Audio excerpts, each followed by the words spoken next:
Hello friends, आज की मेरी ये वीडियो एक और स्टिल लाइफ ड्राइंग कंपोजिशन पे है। इसमें मैंने एक फ्रूट कॉम्बिनेशंस प्लेट में रखी हुई है और एक वाटर जग जो ग्लास की है। इन दोनों को अरेंज करके एक स्टिल लाइफ कंपोजिशन बनाई है और उसकी ड्राइंग मैं आपके सामने कर रहा हूँ। सबसे पहले हम अपनी ड्राइंग कंप्लीट करेंगे स्टिल लाइफ की, और ड्राइंग के बाद हम उसमें शेडिंग करेंगे। ड्राइंग करने के लिए हमने सबसे पहले प्लेट से स्टार्ट किया है। प्लेट में दो प्लेट्स हैं, एक बड़ी एक छोटी।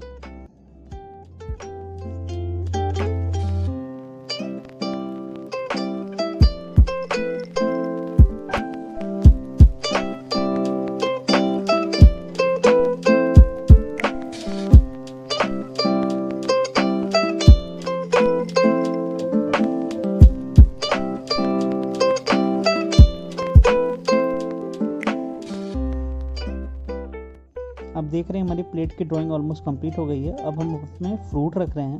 फ्रूट के शेप सर्कुलर हैं, तो हमने उसे सर्कल में ही ड्रॉ किया हुआ है। मैंने बड़ा सा ट्रायंगल बनाया है ये कंपोजिशन को बैलेंस करने के लिए कि स्पेस कैसे डिवीजन करनी चाहिए, किस ऑब्जेक्ट को कहाँ पे प्लेस करना चाहिए और कितनी ड्राइंग में इसको प्लेस करना चाहिए। सबसे पहले हम अभी स्केच ही कर रहे हैं। स्केच के बाद ही हम उसकी ड्राइंग डिटेलिंग करेंगे।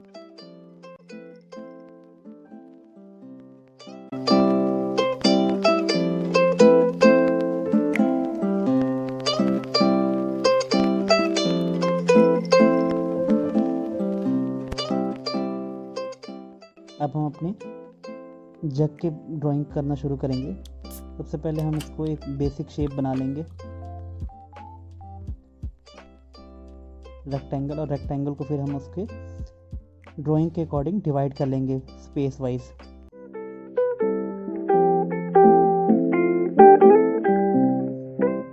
डिवाइडेशन करने के बाद हमारी ड्राइंग परफेक्ट बनती है, इसलिए हम इसे डिवाइड करके ही बना रहे हैं।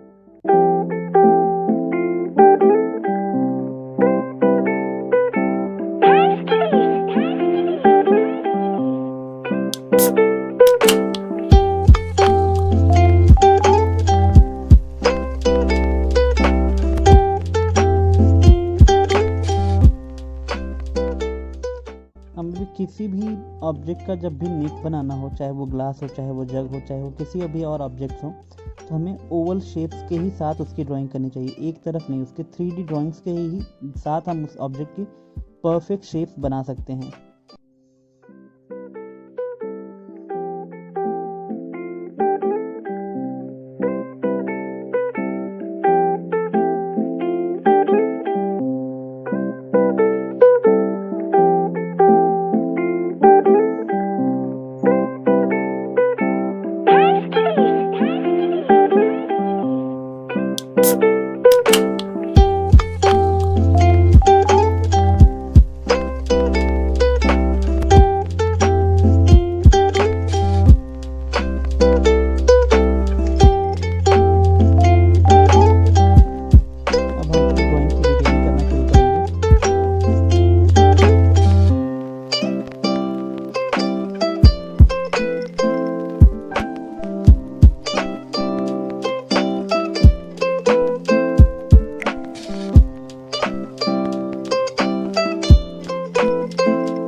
अब देख रहे हैं हमारी ड्राइंग ऑलमोस्ट कंप्लीट हो गई। अब हम अपनी ड्राइंग पे फर्स्ट शेड HB पेंसिल का ऑल ओवर शेड कर लेंगे, जिससे हमें एक बैकग्राउंड शेड्स मिल जाए सभी जगह पे।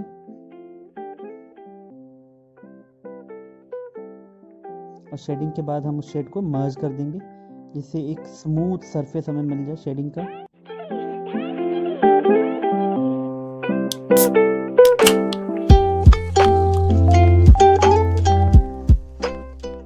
मर्ज करने के बाद हम एक्स्ट्रा पेपर अपने हाथ के नीचे रख लेंगे कि शेड डैमेज ना हो, और इरेजर से हाइलाइट्स को निकाल लेंगे। हाइलाइट के साथ साथ रिफ्लेक्शन लाइट को भी हम बैलेंस करते जाएंगे।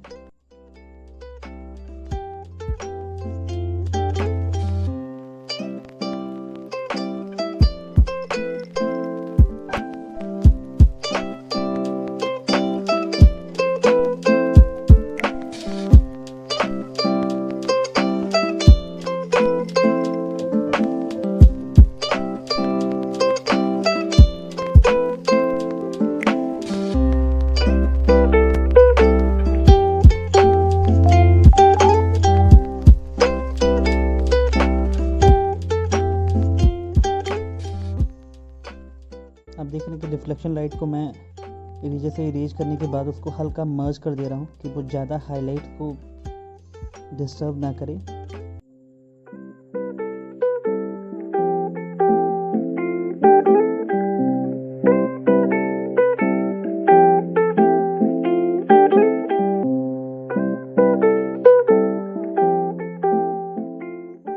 ये ऑब्जेक्ट हमारा कांच का है तो हम इसमें ज़्यादा डार्क टोन नहीं बट एक रिफ्लेक्शन चीज़ों को दिखाएंगे।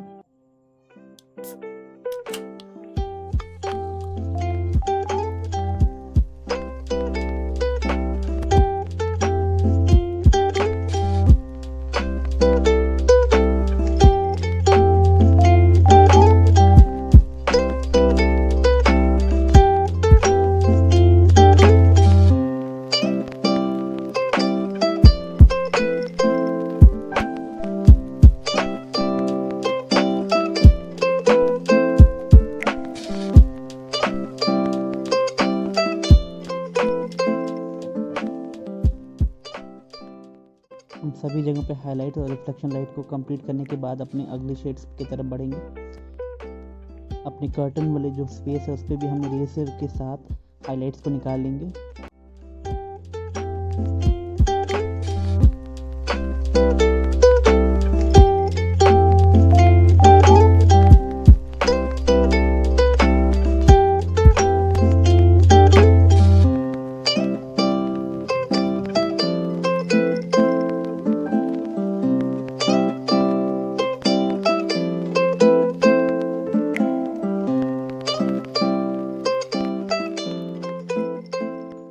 अपने डार्क वाले एरियाज़ को थोड़ा सा उसको डार्क कर लेंगे। अभी हम 2B पेंसिल ही यूज़ कर रहे हैं क्योंकि हमारे शेडिंग का ये सेकंड टोन है।